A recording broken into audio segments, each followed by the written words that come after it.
I first arrived as a medical missionary in Oman on board a ship, the British India Steamship Company steamer, the Barpita, with my family, my wife, and 4 children. Of course, from that viewpoint, Oman looked very rugged. The mountains rose sheer from the sea, big, black, basaltic mountains. And I wondered where the harbor was, because it seemed as if the ship was heading right for destruction. It seemed to be heading straight for these precipitous mountains. But suddenly, it took a right-angle turn, and then we were in the harbor.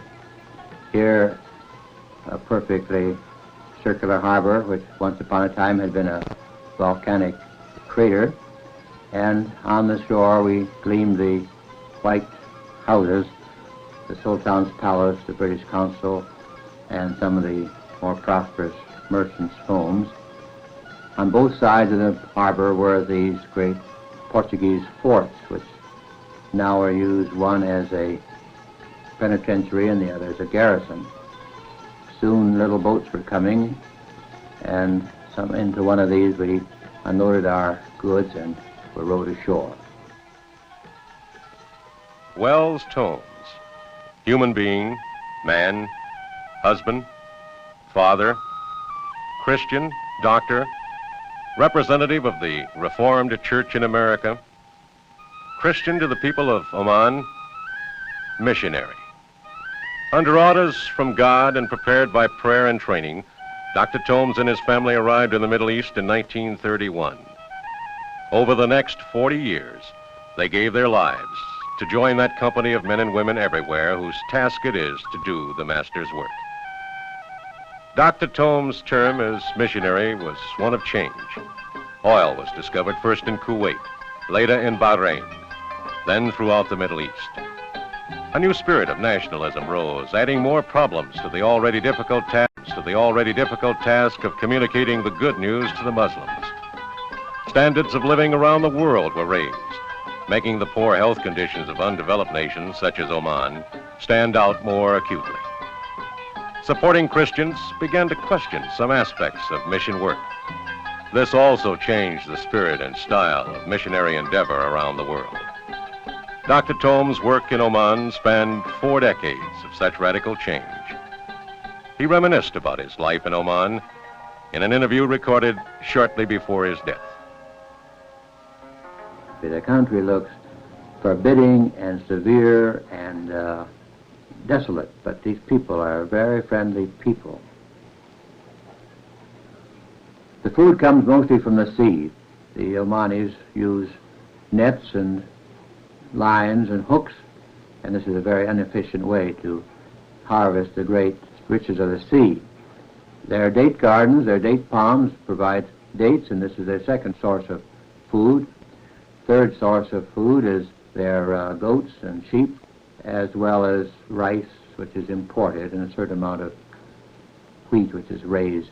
There are areas where the land is rich if they get rains. On the high mountains in the interior, they get a higher rainfall, and this water flows down to the valleys and is caught in the springs, and the ancient Persians built underground waterways. They're called feligs in the country, and there you have the beautiful oases where the fruit trees grow. Muscat is considered by some people the hottest country in the world. I think one of the stories that describe the constant heat of the summer is that the Dykes were once given a hen as a present, and they put it in a little room under the house, and they had it for their Sunday noon dinner.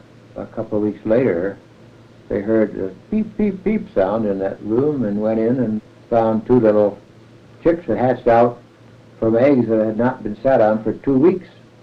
The temperature had been so close to the temperature of an incubator that it didn't need a hen to hatch these chicks out. And that's a true story.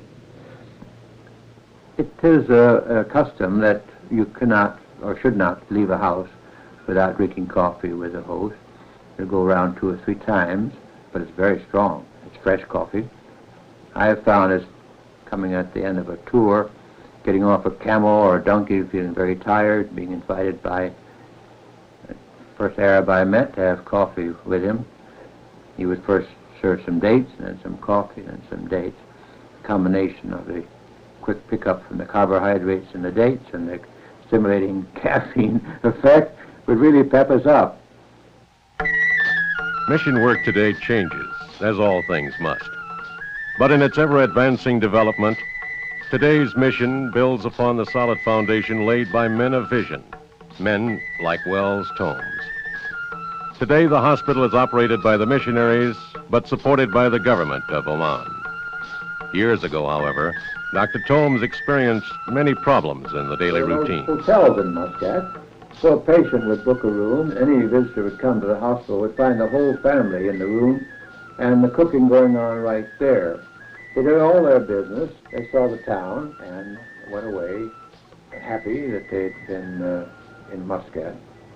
Medically, they would come in with malaria, and some of them are very sick with malaria. Malaria kills a lot of children. Also dysentery, bacillary dysentery, amoebic dysentery is very common.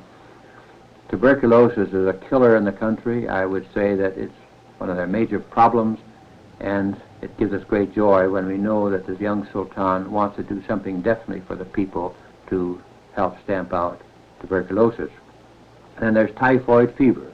There's tetanus. There's meningitis, hepatitis, and we also have leprosy. It's not common, but the leper today in Oman is like he was in the days of the Christ. He's rejected by people, and through the help of the American Leprosy Mission, we have the funds there to take care of people with leprosy. During the 20 years that we've been treating leprosy, we've had over 40 cases of leprosy, of which about 300 have been discharged negative after 3 years of treatment. So surgically, we get all kinds of cases. The cases we see in our hospitals there are not much different than we see in America, but often the intensity was greater. They come in too late very often. The staff members are some Muslims and some Christians. The Christians on our staff are some of our best workers. This, I hope, partly because they are Christians. Now, most of our assistants are Omani men and women who carry the bulk of the work. Most of the treatments done by nurses in our hospitals are done by these young people. When I took over the charge of the hospital, there were only 4 men as the staff. Now there are about 180. This last year, they've been putting all their time to teaching, because the young Sultan has urged us to teach more, and now they have a 2-year term training nurses from the young men and women of the country. Nahatha, the Arabs call it, renaissance, a new feeling, an awareness, an awakening. As Dr. Thoms' reputation spread, that of Christian, healer, a concerned human being, Omanis realized that they too could serve their people, as Dr. Thoms was doing. He was then able to direct more effort into the area of his medical specialty. I have in the last few years specialized in eye surgery and eye diseases, that about 90% of them have a disease called trachoma, which is a disease of the upper eyelids.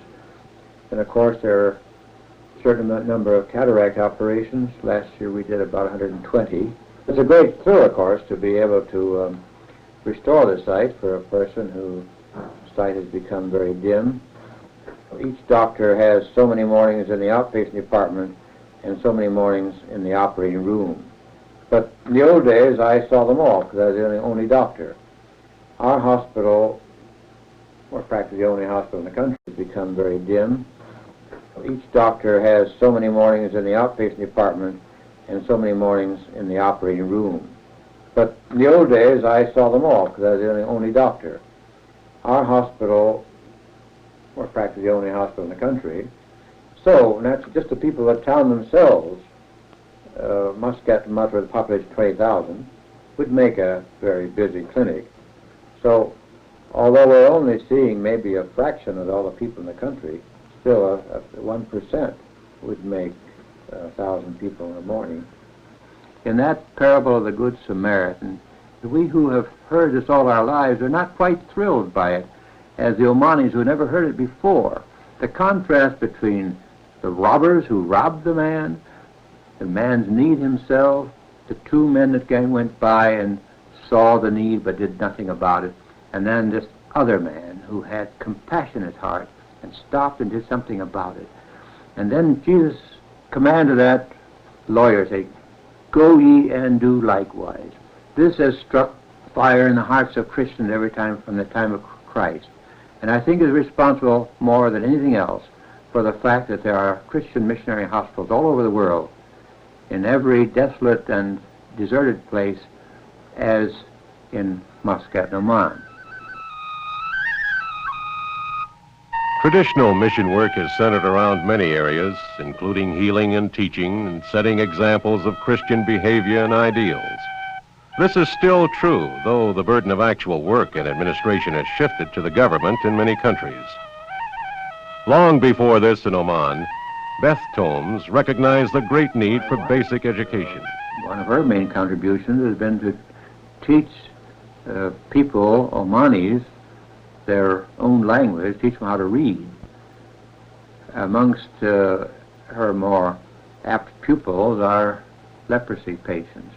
They're there for 3 years on the average, and quite a few of them have learned to read the Bible, read Arabic, and gone away back home to their own villages with this ability to read, which has raised their self-respect, of course, and their status in the village.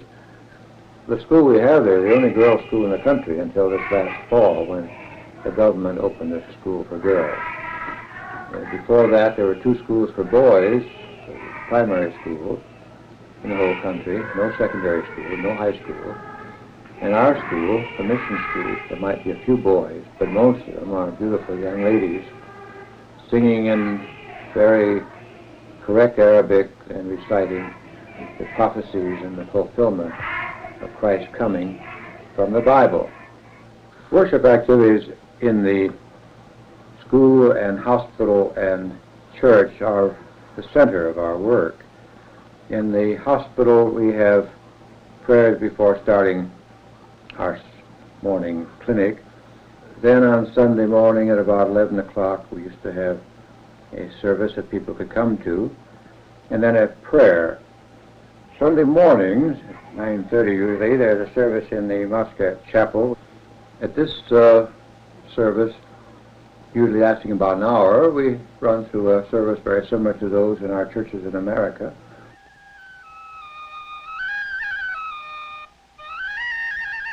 In the hospital, it's usually the Omani Christians who are in charge and decide who's going to do the speaking. The program is more and more in the hands of the locals. We think that's good. The fervor of nationalism is a dominant force throughout the Arab world today.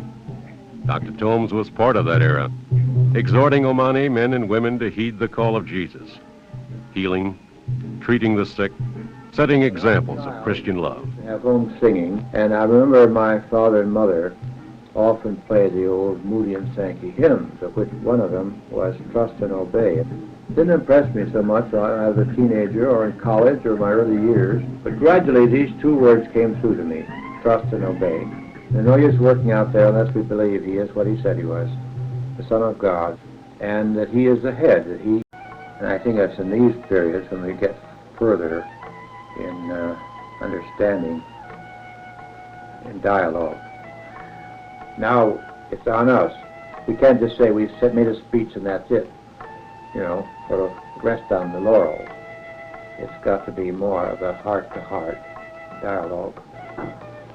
You tell, they can hear, the acceptance is up to the individual, whether it be in America or anywhere else.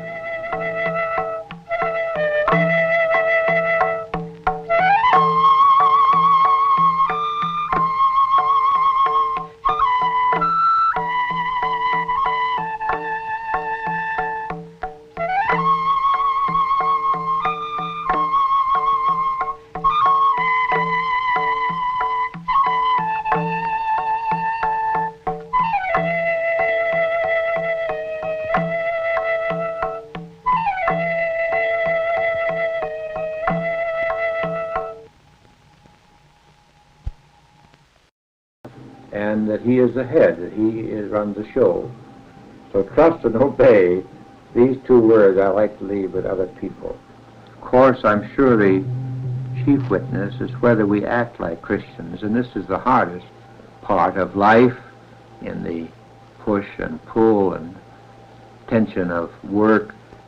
It's been told to us that acts of my father, Dr. Paul Harrison, Dr.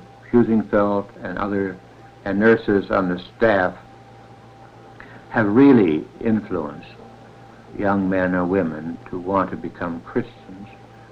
My regrets as I look backward is that I didn't take enough time just to share my beliefs as I could. The opportunities for a surgeon or a nurse or a technician to still share his faith and to witness in a quiet, effective way are still there. Because with all the people coming, most of them are coming with need. And a person who really believes that Jesus Christ, his Lord and Master, is able to meet all these needs, is going to share that with others. I like what Dahkani said. Hassan Dahkani wrote that book, Design of My Life. He was a convert in Iran, and now he's the bishop in Isfahan. And he wrote and said, don't stop telling the Muslims this wonderful truth, because then you're cheating them. You're not sharing the best you've got. And it's their right to hear, and it's your duty to tell if you believe it's the truth. Wells Thoms, missionary of the Reformed Church in America. I had so many happy moments. The work continues. My wife and I look back. The need continues. How wonderful it was that we were Prayer and sacrificial support will ensure the fulfillment of the needs of others in Oman, or Kuwait, or India, America, Ethiopia, wherever the love of Jesus is carried. Very often this talk goes around to who we serve and why we have come there and what we're doing, what is the meaning of our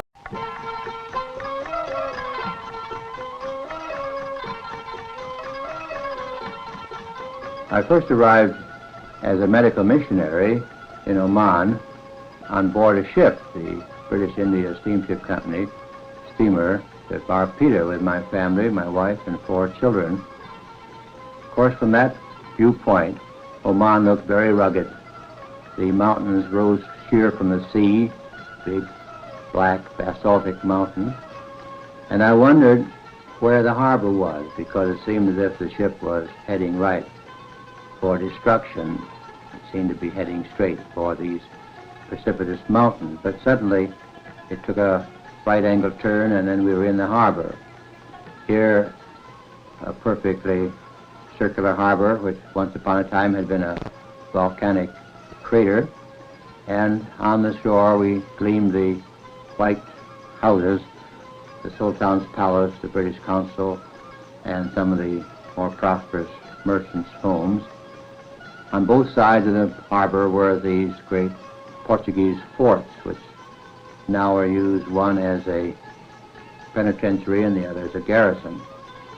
Soon little boats were coming, and into one of these we unloaded our goods and were rowed ashore. Wells Thoms, human being, man, husband, father, Christian, doctor, representative of the Reformed Church in America, Christian to the people of Oman, missionary. Under orders from God and prepared by prayer and training, Dr. Thoms and his family arrived in the Middle East in 1931. Over the next 40 years, they gave their lives to join that company of men and women everywhere whose task it is to do the Master's work. Dr. Thoms' term as missionary was one of change. Oil was discovered first in Kuwait, later in Bahrain, then throughout the Middle East. A new spirit of nationalism rose, adding more problems to the already difficult